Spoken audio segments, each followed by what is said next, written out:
Nadaljujmo z našim poudarkom na iranski grožnji in strategiji za spopadanje z Islamsko republiko med to vojno. Novo poročilo trdi, da je izraelska obveščevalna agencija Mossad oborožila kurdske milice z orožjem, ki je bilo zaseženo Hamasu in Hezbolahu.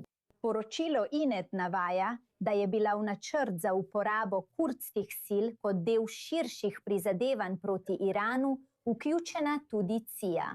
Vendar naj bi tuški pritisk pripeljal do tega, da je predsednik Donald Trump ta načrt preklical.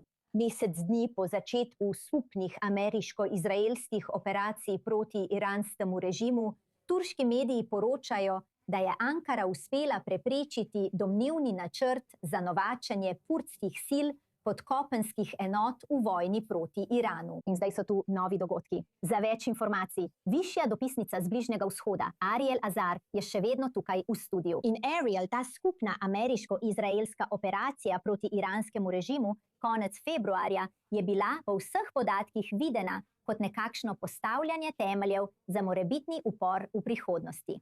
Pojavljajo se nova poročila. Kaj nam lahko poveš? Ja, veš, skozi celotno vojno se je večkrat ponovila izjava, da režima ne moreš strmoglaviti samo z zračnimi napadi. In tako, ko je Izrael kot del svoje strategije v tej vojni poskušal strmoglaviti režim, zrušiti ajatolo in Islamsko republiko, je skušal najti način, da izvede tudi kopensko operacijo, da bi res dokončal delo. Videli smo izraelske napade vzdolž meje, ki so bili namenjeni temu, da bi kurdskim silam iz Irana, ki so se umaknile v Irak, tam urile in skrivale, omogočili vrnitev v Iran in izvedbo te kopenske ofenzive. In zato so potrebovali orožje. Zato je Mossad v sodelovanju s CIA prenesel orožje mnogim od teh milic. Zdaj, skozi celotno vojno, ko so se pojavila ta poročila, se je pravzaprav vse začelo z našo Julijo Poligalovo, tukaj na I24 News English. Ona je nakazala, da te kurdske sile začenjajo svojo kopensko ofenzivo, vendar se je zelo hitro izkazalo, da je to premalo in prepozno. To se ni uresničilo.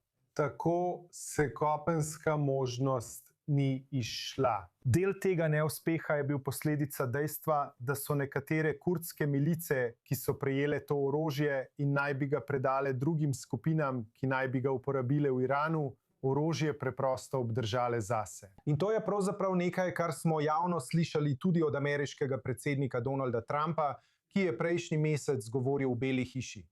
Poslušajmo, kako je opisal situacijo. Mislili smo, da nam bodo Kurdi dali orožje, a so nas Kurdi razočarali. Kurdi samo jemljejo. V kongresu imajo odličen ugled. Kongres pravi, da se borijo zelo močno. Ne, borijo se močno, ko so plačani.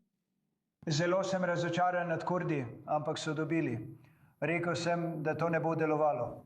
Mimogrede, to sem moral povedati. Nisem se strinjal s tem, kar so naredili. Dali so to, rekel sem, da to tja ne bo nikoli prišlo.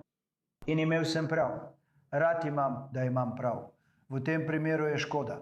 Ampak poslali smo nekaj orožja s strelivom in naj bi ga dostavili, pa so ga obdržali. Rekel sem, da ga bodo obdržali.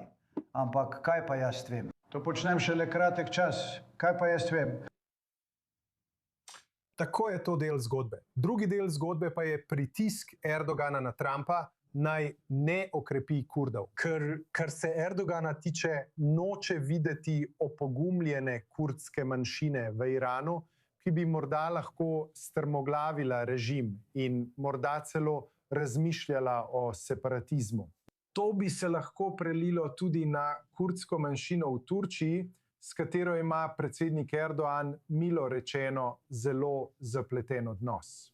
In tako je ta pritisk prav tako prispeval k temu, da kurdski dejavnik ni sodeloval pri strmoglavljanju režima. Na koncu vsi poznamo rezultat, vendar ostaja vprašanje, kakšna bo prihodnost te kurdske opcije v morebitnih nadaljnjih poskusih strmoglavljanja režima v prihodnje.